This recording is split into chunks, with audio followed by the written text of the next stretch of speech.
Kita ke informasi lainnya pemirsa, polisi melakukan gelar perkara tertutup kasus kematian pengemudi ojol Afan Kurniawan. Sementara itu hari ini ketujuh anggota BRIMOB akan jalani sidang etik. Dua anggota yang masuk kategori pelanggaran berat disidang lebih dulu.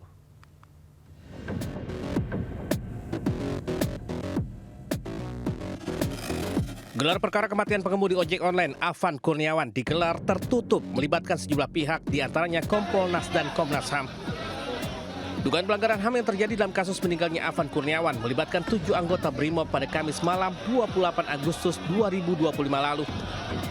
Sejumlah berkas perkara kini sudah dilimpahkan ke pihak Bareskrim Polri untuk penyelidikan lebih lanjut. Suasananya adalah memang mengarah potensial untuk dituntut pada PTDH. Atau bahasa paling gampang pemecatan. Sementara itu hari ini, ketujuh anggota BRIMOB akan jalani sidang etik. Kompolka Danyon Resimen 4 Kobrimob Polri akan disidang hari ini. Sementara Bribka R, sopir kendaraan taktis akan disidang besok. Untuk kategori pelanggaran berat dapat dituntut dengan ancaman pemberhentian tidak dengan hormat atau PTDH. Tim Liputan News melaporkan. Pemirsa, di Jombang, Jawa Timur, seorang pria terekam CCTV mencuri sepeda di 2 rumah warga. Dalam sekali beraksi, pria tersebut berhasil mengambil dan membawa kabur 3 sepeda sekaligus.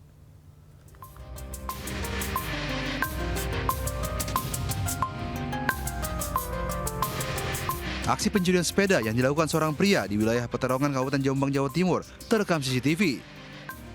Pelaku yang menggunakan motor mengamati situasi dan langsung menggasak sepeda yang terparkir di halaman rumah warga. Sepeda incaran dinaikkan ke atas motor pelaku yang memang telah disiapkan. Tak hanya satu, pelaku bahkan mengambil 3 sepeda sekaligus dari 2 rumah berdekatan lalu kabur. Peristiwa pencurian baru diketahui setelah anak korban hendak berangkat ke sekolah dan mencari sepedanya. Korban baru mengetahui kejadian usai memeriksa hasil rekaman CCTV. Setelah dicek di CCTV ternyata ada orangnya yang mencuri itu tadi, ada yang mencuri. Berapa orang yang mencuri itu, Pak? Ya 1 orang cuma Dibawa dengan apa? Ada alatnya, itu loh seperti andang itu loh. Korban yang mengalami kerugian mencapai 3 juta rupiah melaporkan kejadian ini ke polisi dibekali hasil rekaman CCTV. Dari Jombang, Jawa Timur, Muhtar Bagus melaporkan. Dalam kondisi mabuk, seorang pemuda nyaris diamuk warga di Makassar, Sulawesi Selatan. Polisi mengamankan pelaku yang kabur ke atap rumah lantaran takut dikeroyok.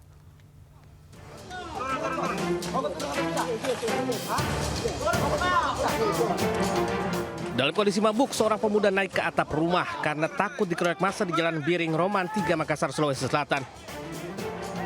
Polisi mendapat laporan warga berupaya menangkap pemuda itu, namun ia menolak turun.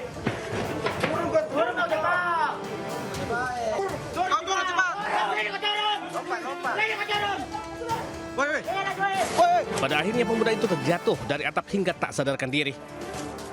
Sebelumnya warga berupaya menghakimi pelaku karena berteriak-teriak dan mengganggu seorang wanita di halaman indekos. Warga yang resah kemudian meminta bantuan polisi untuk menangkapnya. Selanjutnya polisi membawa pemuda tersebut ke kantor polisi untuk proses lebih lanjut. Hingga saat ini pihak kepolisian belum memberikan keterangan terkait diamankannya pemuda. Dari Kota Makassar, Sulawesi Selatan, Muhammad Durboni Anyus melaporkan.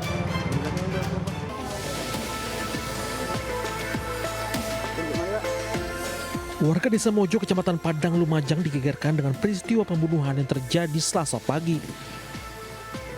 Peristiwa itu bermula saat korban Ahmad Zakaria, 24 tahun, warga sempat tiba-tiba dianiaya menggunakan celurit saat berpapasan dengan pelaku AI, 22 tahun, yang merupakan tetangga desanya. Meski sempat berupaya kabur, namun karena terluka cukup parah, korban akhirnya tewas di lokasi. Usai membunuh korban, pelaku kemudian menyerahkan diri ke Polsek setempat. Pelaku nekat membunuh korban lantaran geram mengetahui korban terlibat asmara dengan istrinya. Dari tangan pelaku, polisi mengamankan 9 celurit yang digunakan untuk menghabisi nyawa korban. Yang seperti saya sampaikan, di mana korban diduga melakukan suatu perselingkuhan dengan istrinya tersangka. Namun sudah selesai di saat itu, karena masih ada perasaan cemburu.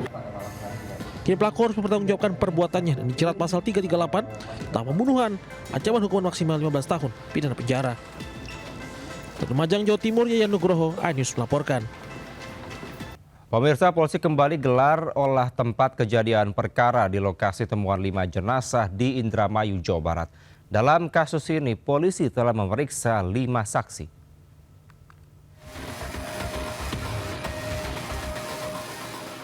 Tim Inafis Polda Jawa Barat bersama Satreskrim Polres Indramayu kembali mendatangi rumah ditemukan yang 5 jenazah.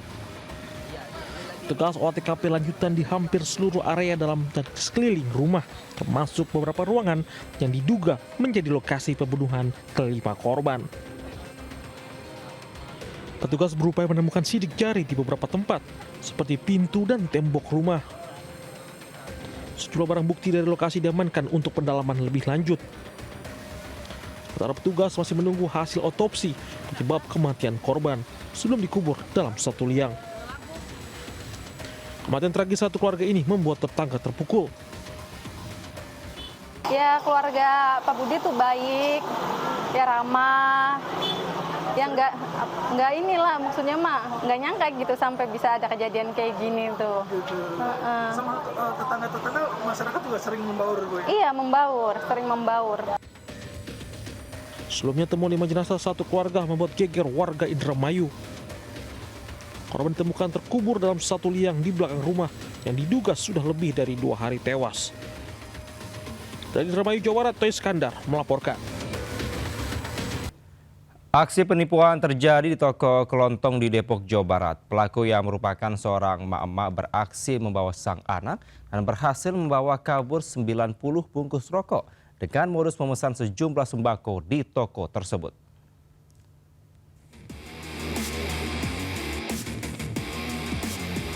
Dalam rekaman CCTV, seorang pelaku emak-emak dengan santai mengajak bicara pemilik toko dengan memesan sejumlah sembako seperti beras dan minyak goreng di toko kelontong Jalan Waru Jaya, Sukma Jaya, Kota Depok. Pelaku juga memesan 90 bungkus rokok dengan berbagai merek. Menurut pemilik toko, pelaku menulis pesanannya dalam jumlah besar pada secari kertas. Setelah mendapatkan puluhan bungkus rokok, pelaku langsung membawanya menggunakan kardus dengan menaiki sepeda motor bersama anaknya. Pelaku juga berjanji akan kembali lagi ke toko untuk mengambil sisa pesanannya, namun pelaku tak pernah lagi kembali. Mau dianterin katanya, tapi saya nggak bisa gitu. Dia minta pon itu, dia nulis sendiri. Oh gitu. Saya itu nggak sadar. Dia mintanya 5 bungkus. Rokok. Saya bilangnya iya aja. Akibat kejadian ini, korban mengalami kerugian sebesar 3 juta rupiah. Aksi pencurian dengan berbagai macam modus kian marak. Warga diimbau untuk selalu waspada. Di Depok, Jawa Barat, Yung Rizky melaporkan.